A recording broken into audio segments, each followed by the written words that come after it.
So to prevent creating an immediate hazard of property damage and personal injury, what service valve must be opened before running the compressor? Suction service valve, discharge service valve, evaporator service valve, or condenser service valve.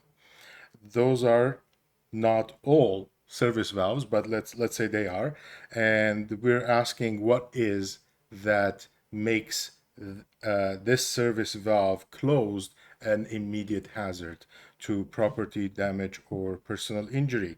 Now, if you look at a compressor, and of course this is just a hermetic compressor, and the question applies to any kind of compressor, but this is a good example. So in this hermetic compressor, you have this discharge service valve, you have the suction service valve right here. So if you have the suction service valve, you are preventing refrigerant from coming back to the compressor. You are decreasing the pressure in the sump here. If you close the discharge valve, your compressor is going to push the refrigerant against a closed compartment.